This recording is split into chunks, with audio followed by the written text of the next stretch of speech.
I don't quite know who the bingo man is that Mark refers to. It was me, I apologise. Oh, are they playing bingo or have you got a question? I do have a question, thank you very much. About bingo? No, not about So I've done bingo. you a favour.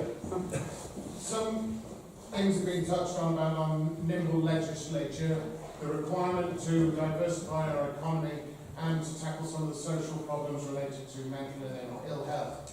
Evidence has shown in the United States in particular that decriminalising marijuana has led to a reduction in alcohol consumption for people over the age of 50, decrease in the dependency on psychotropic drugs, prescription drugs, and a decrease obviously in crime if you decriminalise the possession of an unmeasurable amount of cannabis, which I believe has recently occurred, that is absolutely ridiculous. So if we operate on an evidence-based system of creating policy, and we see the evidence out there indicates, as Professor Nutt said, if the drug is less harmful than alcohol or tobacco, why isn't it decriminalised?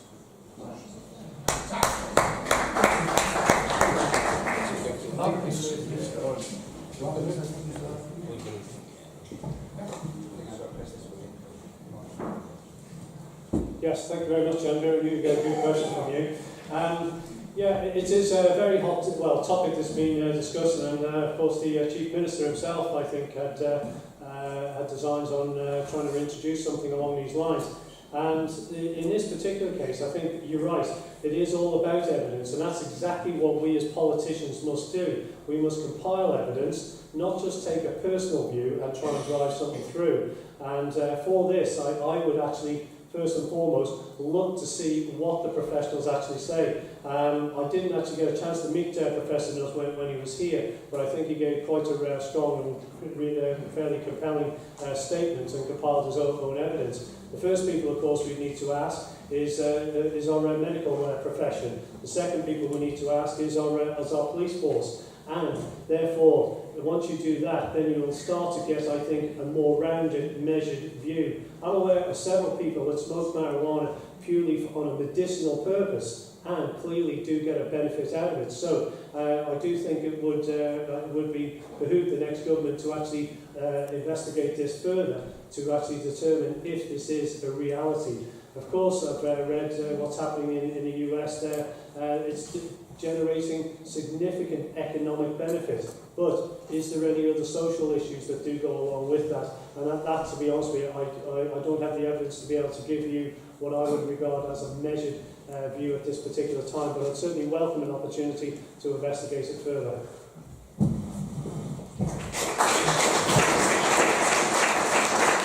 Yeah, I have to concur with Lawrence there.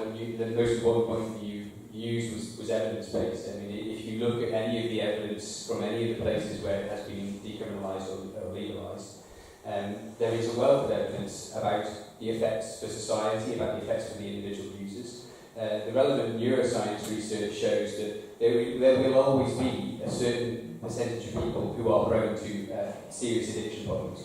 It doesn't matter what they're addicted to. It's a neurological problem, and so they will become addicted to something. So the opportunity here is to look at the facts, grasp the nettle and say, we already have legalised drugs, which are highly addictive, and people get addicted, and all sorts of problems ensue from that. So the key thing for society, from a social point of view, is what's the negative impact? There will always be people who end up in this negative, costing money, negative place, need assistance, need care. Can we use the profit that could be potentially made from this to help them? Because again, it comes back to linking issues. So you want to know that your taxes are being spent on things that you're happy with. Now, if we can legalise this and make money from it, that money should be spent to help the people who will inevitably have a problem with it. And again, it comes back to democracy.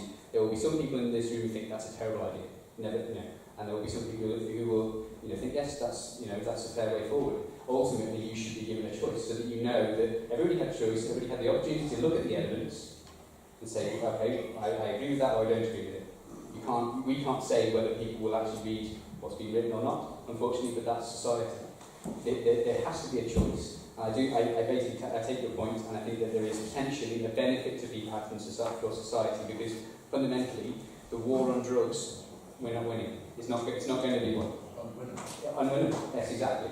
So we are pouring huge amounts of money into policing and incarceration, and that money could be spent on care, because it is a problem. It's a neurological problem that isn't going to be solved by policing. So that's basically my take.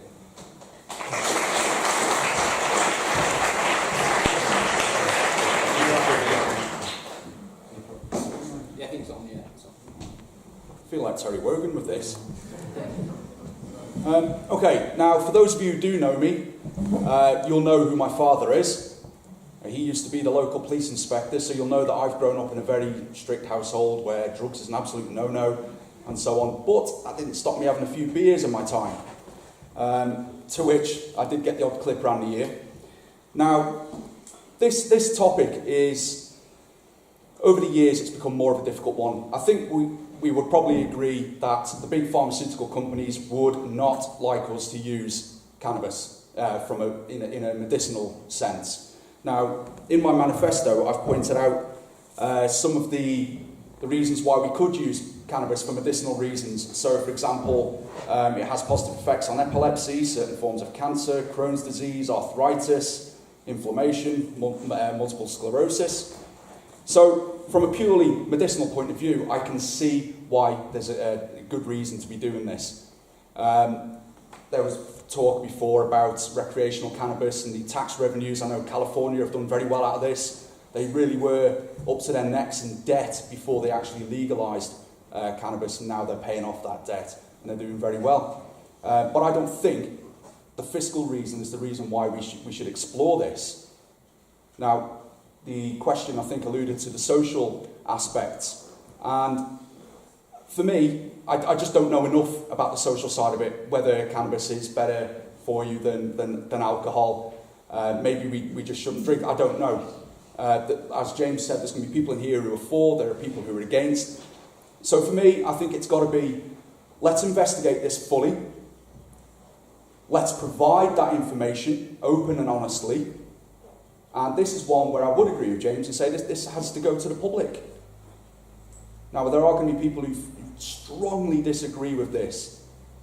I don't know where I sit on the debate right now, I'll be honest with you. But from a medicinal point of view, I am strongly for it, because I've done my research and I know from a medicinal point of view, cannabis oil is very, very potent and does a good job on various diseases. So I'll just leave that there. Thank you.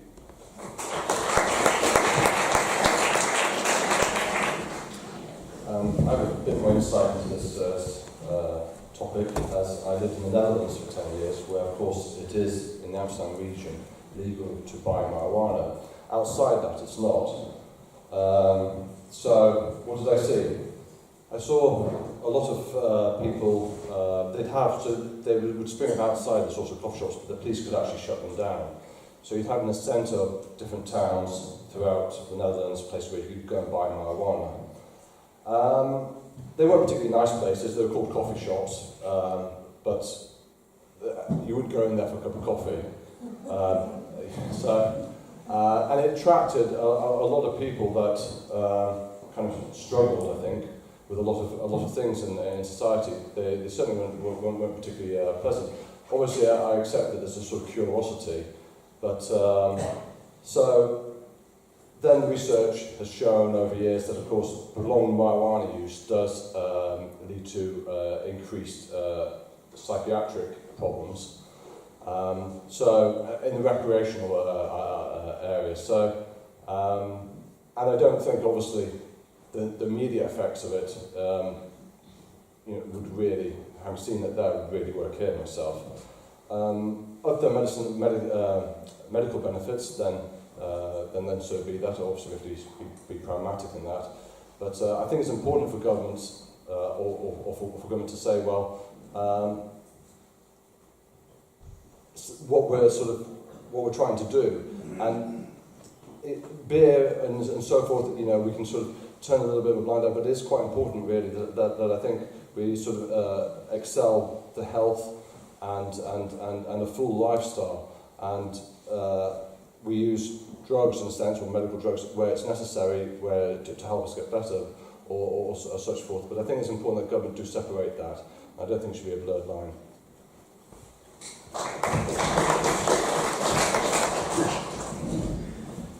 Okay. I suppose as Minister for Home Affairs the last 5 years, might expect me to know one or two things about this, but I don't agree with the decriminalisation of cannabis. I think the biggest impact that we'd see on the Isle of Man would be a tightening of restrictions on our border with the UK. They certainly don't want the UK to be somewhere where cannabis is accepted, and I know it swings between a Class B and Class C drug over there, but I think that's the most noticeable thing you'd see to start with, would be that there would be more checks at the ports and airports to make sure that it wasn't coming from the Isle of Man into the UK as the UK tried to protect its borders from drugs. I don't believe it's going to attract the sort of tourism offering that we're looking to try and promote on the Isle of Man. But I do accept some of the points that you made, Andrew, about we have an opportunity to deal with it better.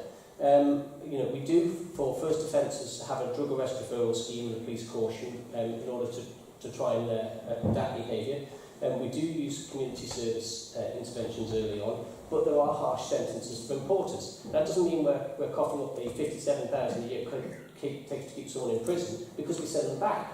If they come from Liverpool, when they arrive in the courts in the jail in the Isle of Man, they get sent back to Liverpool to finish their sentence there.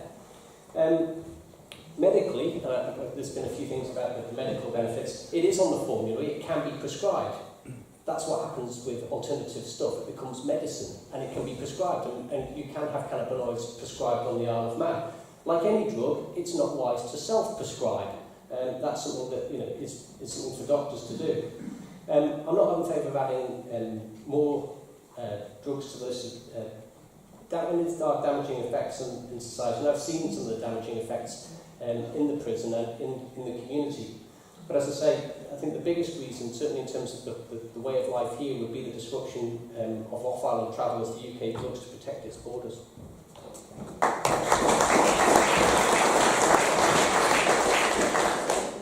We've just had time for one more.